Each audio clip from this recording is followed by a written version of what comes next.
Well, in Sussex County, most locals know about the World War II observation towers lining the coast. They've even become somewhat of a local symbol, appearing on coffee cups and business logos. Well, according to DelDOT, 5 million vehicles drove by this specific World War II tower last year. But how many of them stopped? WBOC's Madeline Overture spoke with two groups who hope to make that tower not just a drive-by, but a destination. Anyone who's been up Delaware's coast has probably seen these big concrete towers, but what are they and why are they important? Well, two groups in Sussex County are hoping to answer those questions and save a piece of Delaware's history. A silent reminder of the Second World War, 11 observation towers stand proudly on the Delaware coastline. They're all a little different, ranging from 39 to 75 feet, but their purpose was universal: protect Delaware from Nazi boats offshore.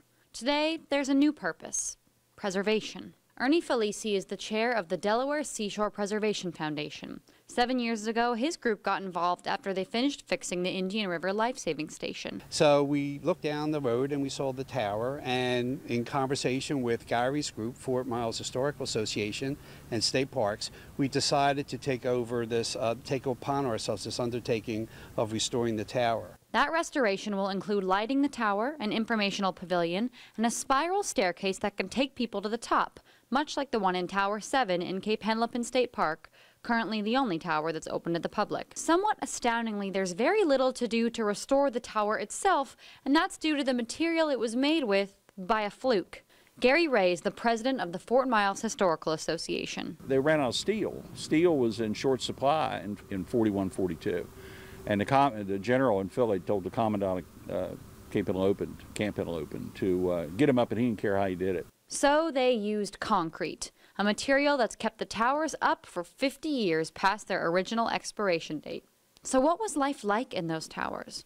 Someone was here 24/7, the soldiers made food on coal stoves in the sand, and unlike today's tourists, they had to climb ladders to get to the top. Anyone who's been to Tower 7 knows that the views at the top are unobscured, but this was the view for the soldiers who served here during World War II. These observation slits gave them a 270-degree view of the water so they could look for Nazi boats.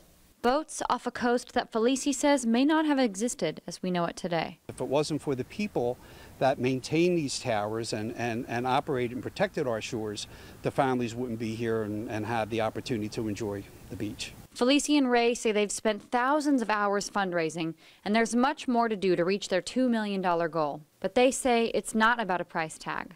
It's about keeping Delaware's history alive. We want to tell that story. And once we start telling the story, people, I think, really start to get enthused about it. I mean, it's our story to tell, and by gosh, we're going to tell it. Military history on a tourist destination, reignited by passion.